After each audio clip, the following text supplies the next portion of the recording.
Class 11th भौतिकी विज्ञान चल रहा था और जिसमें हम कल त्रुटि की चर्चा कर रहे थे। और त्रुटि के संदर्भ में बच्चों आज हमें भाग की संक्रिया को देखना है। ये याद रखेंगे कि संक्रिया हमारी कौन सी चल रही थी, भाग की संक्रिया हम लोग कल देख रहे थे। ठीक, तो भाग की संक्रिया जब देखेंगे तो इसमें एक विशेष बात याद रखेंगे कि जेड अगर कोई भौतिक राशि है, ठीक है, जिसकी सहायता से दो पैरामीटर या दो और अन्य भौतिक राशियां लेके एक्स और वाई से मापन हम करेंगे, तो इनमें होने वाली त्रुटियां जो होंगी वो वही सेम प्रोसेस से होगा, delta x delta y delta z. Clear? तो अगर हम देखें तो इसको लिख सकते हैं Z plus minus delta Z is equal to x में अगर देखेंगे तो प्लस माइनस लगाएंगे डेल्टा एक्स, और वाई में अगर देखेंगे तो प्लस माइनस लगाएंगे डेल्टा वाई। नोट करते चलिए क्योंकि ये आपके लिए बहुत ज़रूरी है, सब लोग नोट कर लेंगे, नोट्स बनाते चलेंगे। ये भाग की संक्रिया हम देख रहे हैं आज। इस संक्रिया में हम देख रहे हैं प्रतिशत त्रुटि किस प्रकार से या किस आधार से आगे चलाई जाएगी, उसके सिद्धांत को बड़े आसानी से हम देखेंगे। इसी टर्म को अब हमें ऊपर कर देना है, अर्थात z plus minus delta Z is equal to x plus minus delta x, ये हो गया। अगले ब्रैकेट में इसको जब ऊपर ले जाएंगे तो y और प्लस माइनस डेल्टा y की पावर -1। यहाँ पर ध्यान देंगे बच्चों, ये टर्म जब ऊपर गया है इसकी पावर -1 हो गया है, इस बात का विशेष ध्यान देंगे। फिर वही लिखेंगे plus minus delta Z is equal to, इसका इसमें गुणा करिए, पहले तो इस माइनस को ब्रेक कर दीजिए, नहीं तो आपको गुणा करने में दिक्कत हो सकती है। X plus minus delta x, और ये माइनस दो पूरे पर है तो यहाँ आप लिख सकते हैं y की पावर -1 और प्लस माइनस डेल्टा y, छोटा ब्रैकेट भी बना सकते हैं, कोई दिक्कत नहीं है, और ये -1, लेकिन इनका गुणा होना है तो इसको ऐसे भी लिख सकते हैं, कोई दिक्कत नहीं है, या ऐसे ही लिख दीजिए, गुणा करते समय आप समझते चलेंगे। ठीक, ऐसे ही लिख दीजिए। तो गुणा अगर हम करेंगे तो x और y में ये क्या देगा बोलिए, एक्स वाई की पावर -1, इसका इसमें गुणा कर रहे हैं। फिर आप देखिए प्लस माइनस लगाइए, इसका इसमें गुणा करेंगे तो ये देगा x डेल्टा y की पावर -1 देगा कि नहीं देगा, x का हो गया।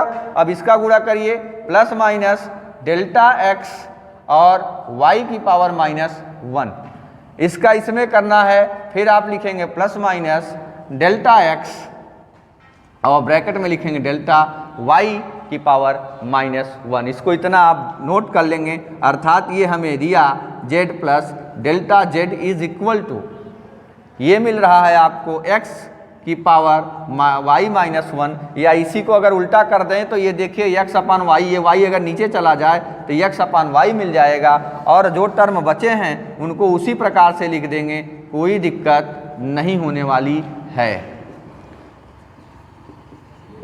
Clear? Plus minus delta x and delta y की पावर -1, विशेष ध्यान देंगे, नोट करते चलिए, इसको बहुत काम का है। यह भाग संक्रिया बहुत पूछा जाता है बच्चों, बता दे रहे हैं। जब आपको भाग संक्रिया आएगी तो भाग संक्रिया के द्वारा ही हम क्या करेंगे, तमाम प्रकार के नियम ज्ञात कर सकते हैं। अब हम जानते हैं, देखिए ये जो x अपान y है, समझते चलेंगे।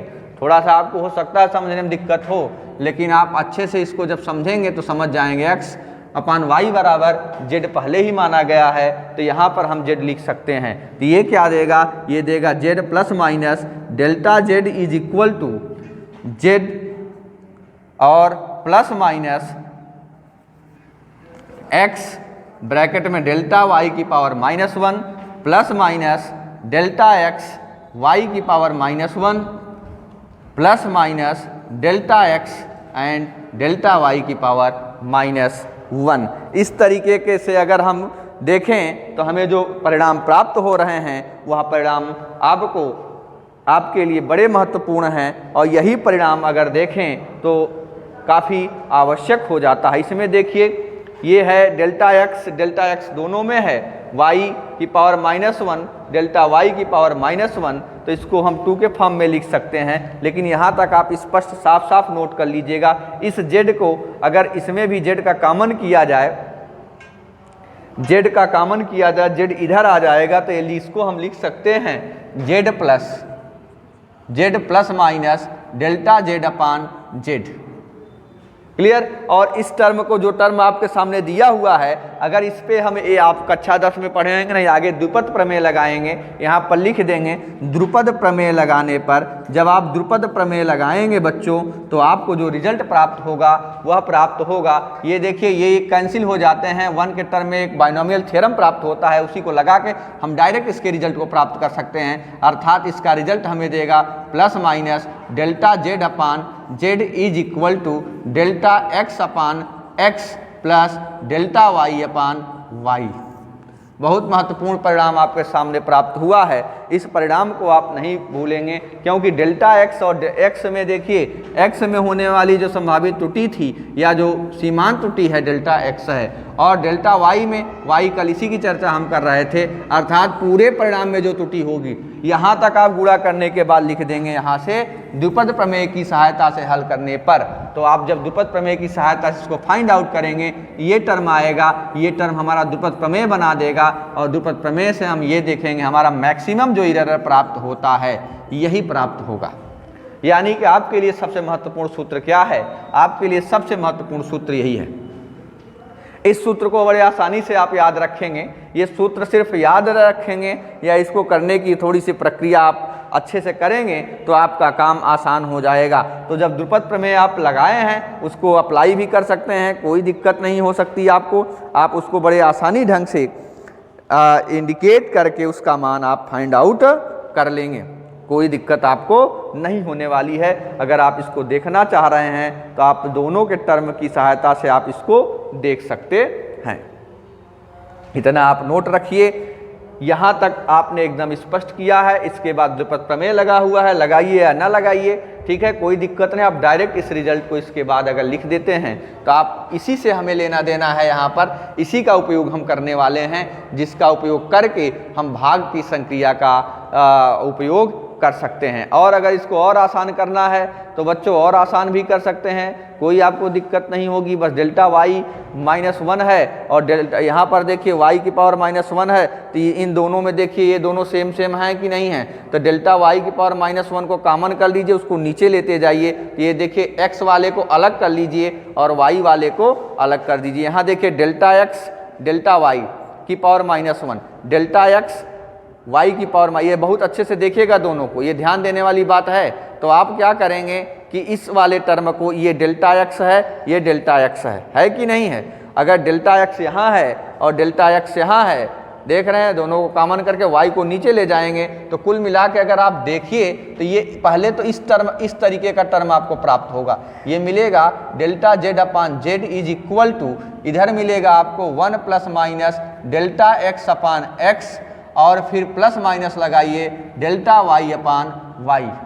लेकिन ये भी 1 के साथ रहेगा। ये प्लस माइनस अगर आप लिखे हैं यहाँ पर तो आप यहाँ लिख सकते हैं +-1 ± डेल्टा वाई अपान वाई। यही 1 को कॉमन लेके दोनों तरफ से कैंसिल कर देंगे तो कुल मिलाकर रिजल्ट ये आ जाता है। द्विपद प्रमेय आप जब मैथ में पढ़ेंगे तो आप समझ जाएंगे। अगर पढ़े हैं तो आप यहाँ नीचे जरूर लिख देंगे, द्विपद प्रमेय की सहायता से 1 + delta Z upon Z is equal to 1 ± delta x +-1 + delta y. 1 common करेंगे और 1 कैंसिल हो जाएगा तो ये आपको मिल जाएगा +- delta Z upon Z is equal to delta x और +- डेल्टा वाई। क्योंकि एक टर्म माइनस का होगा और एक टर्म माइनस का होगा और एक क्या होगा, प्लस का होगा, इसलिए हमें गुणा करते समय बड़े अच्छे ढंग से ध्यान देना पड़ेगा। जब हम इन दोनों का आपस में गुणा कर रहे थे तो गुणा करते समय जब आप ध्यान देंगे तो आपका कार्य बहुत आसान हो जाएगा, कोई दिक्कत नहीं होगी। इस फार्मूले को हम बहुत ही आसानी से, कुल मिला के रिजल्ट की अगर हम बात करें तो हमारा रिजल्ट जो आ रहा है वह delta Z upon Z is equal to आ रहा है डेल्टा एक्स अपान एक्स और +- डेल्टा वाई अपान वाई। यह रिजल्ट बहुत उपयोगी है भाग संक्रिया में जब हम इसका उपयोग करेंगे। अगला केस अगर हम देखें तो माप में जब त्रुटि की बात करें, एक और छोटा सा केस देख लेते हैं हम। पावर वाला टर्म जो होता है, जैसे किसी भी राशि का अगर हम पावर के टर्म में देखें तो वह पॉइंट हमारा उस तरीके का हम किस प्रकार से उसकी प्रतिशत त्रुटि या उसमें भिन्नात्मक त्रुटि प्राप्त करेंगे। कुल मिला के आपको भाग की संक्रिया का जो फार्मूला था वो आपके सामने लिखा हुआ है। ऐसे भी कर सकते हैं, वैसे भी कर सकते हैं, कोई दिक्कत नहीं करने वाला है। आपके कोर्स में यही रखा गया है, इसको आप याद रखेंगे। कैसे यह आ रहा है उसकी प्रक्रिया भी आपके सामने डिस्कस की गई। नहीं समझ में आएगा तो आप इसको अच्छे से पूछ सकते हैं, ठीक है, क्योंकि यह मैथ जो या फिजिक्स जो चल रही है, इस फिजिक्स में हम आप अभी सीख रहे हैं। आपको बहुत अच्छे से सीखना पड़ेगा, क्योंकि आगे की फिजिक्स भी आपको पढ़नी पड़ेगी जब आप 12th में जाएंगे, ठीक है। और आप नई शिक्षा नीति आ गई है, तो नई शिक्षा नीति के माध्यम से अब देखते हैं क्या होता है। उसका भी अध्ययन अध्यापन चल रहा है। हमारे इस नई शिक्षा नीति आई हुई है, उसका भी हमें आपको स्वागत करना है और पढ़ाई लिखाई लगभग उसको बेस में रख के उसी के आधार पर करते रहना है। तो आइए देखते हैं, अगर कोई राशि क्या हो, एक पॉइंट और लिख लेते हैं, मापित राशि की घात में त्रुटि। अगर कोई मापित राशि हो, मापित राशि की घात में त्रुटि, घात में त्रुटि, अगर कोई मापित राशि है तो उसकी घात में कैसे त्रुटि हो सकती है, उसका भी अध्ययन हम करेंगे। मान लेते हैं कोई एक z = x की पावर m है बच्चों, तो बड़ा आसान सा काम है हमारा कि हम क्या करेंगे। जब हम z बराबर x की पावर m लिए, तो ये देखिए z एक मापित राशि है और x से द्वारा मापन हो रहा है, उसकी पावर m है। m को क्या कहेंगे, घात कहेंगे। यह ध्यान दीजिएगा, थोड़ा बहुत महत्वपूर्ण पॉइंट चल रहा है। मापित राशि की घात में त्रुटि, तो z अगर हम दोनों तरफ क्या ले लें, लाग ले लें, तो लाग z = लिखेंगे लाग x की पावर m। और बच्चों लाग x की पावर m होता है तो हम इसको और आगे लिख सकते हैं। नियम होता है लाग का, नियम यही कहता है m लाग x। ये कई बार हम इसका उपयोग कर चुके हैं और इसी का हम अब कुछ नहीं करेंगे, इसका हम कर देंगे अवकलन, और अवकलन कर देंगे तो हमें जो परिणाम प्राप्त होगा वह परिणाम आपका, वही परिणाम आपका क्या कहलाएगा, मापित राशि की घात में त्रुटि। बच्चों अवकलन आगे है, अवकलन जब आएगा, कक्षा 10 से आप पढ़ के आए हैं, इसलिए अवकलन आपके लिए थोड़ा सा कठिन होने वाला है, लेकिन कठिन नहीं होगा, आगे आएगा तो इसको मैं पढ़ाऊंगा, आगे है ये। और अवकलन का मतलब ही होता है लाग x है तो उसका अवकलन लाग 1/x होगा। यहाँ लाग z है तो इसका अवकलन एक फार्मूला होता है अवकलन में, उसको हम देखेंगे। वह फार्मूला होता है x की पावर, आप ऐसे भी लिख सकते हैं nx की पावर n-1। ये तब आता है जब कोई एक फंक्शन हो, कोई एक फंक्शन हो उसकी पावर n हो, इसका dy/dx लिखें, यानी x का हम डिफरेंशिएशन जब करते हैं, अवकलन करते हैं, तो इसका सूत्र ये मिलता है nx की पावर n। तो इसका उपयोग यहाँ पर हो रहा है। ऐसे ही लाग x अगर हो तो उसका हम लिखते हैं 1/x, यहाँ पर लाग z है इसलिए यहाँ लिखेंगे क्या, 1/z। ये याद रखेंगे क्योंकि यह अवकलन है। जब आपको इसको पढ़ाएंगे तो आपको जरूर यह समझ में आ जाएगा, उसमें कोई दिक्कत नहीं होने वाली है। तो ये लाग z का हम जब अवकलन किए तो हमें क्या मिलेगा, 1/z मिलेगा। और इसी तरीके से यम को लिखेंगे, लाग x है तो इसका 1/xm लिखेगा। और इसी को भिन्नात्मक त्रुटि में अगर लिखें, भिन्नात्मक में लिखना चाहें तो डेल्टा z/z हो जाएगा और m इंटू डेल्टा x/x हो जाएगा। यह हमारा मापित राशि, यानी कोई भी राशि अगर हम मापित राशि है, मापित राशि के लिए मापी गई राशि इसको कहते हैं, मापित राशि की घात में होने वाली त्रुटि है। इस बात को याद रखेंगे कि मापित राशि की घात में जो त्रुटि होगी वह होगी delta z/z = m into delta x/x। क्यों? क्योंकि हम इसका अवकलन कर दिए। कैसे किए आप देख रहे हैं, z बराबर x की पावर m और लाग z, और इसी तरीके से हम इसको करते हैं। बस अवकलन एक टर्म है, यही थोड़ा सा आपको दिक्कत करेगा, लेकिन आपको कुछ नहीं करना है। अगर लाग x होता है तो उसका अवकलन क्या होता है, 1/x होता है। याद रखिएगा, लाग यहाँ z है क्या है, log z, तो ये हो जाएगा 1/z। और 1/z मिला तो z का मापन हम किसी में भिन्नात्मक त्रुटि के रूप में अगर लिखेंगे तो डेल्टा z का भाग देना हो, डेल्टा z ऊपर लिखना पड़ता है। इस तरीके से हमें जो सूत्र मिला मापित राशि के लिए वह यह मिला कि delta z upon z is equal to m into delta x upon x।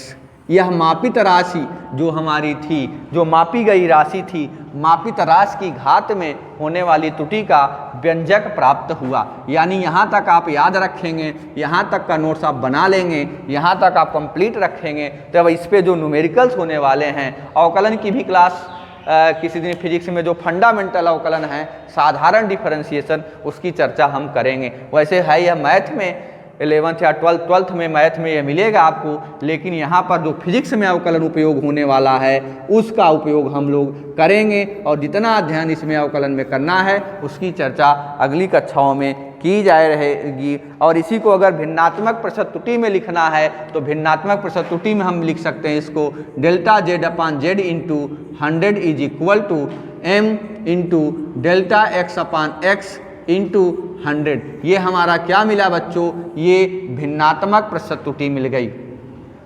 तो इस तरीके से मापित राशि में अगर पूछे भिन्नात्मक त्रुटि कितनी होती है तो आप मान के इसका डेरिवेशन भी कर सकते हैं। बहुत बहुत धन्यवाद।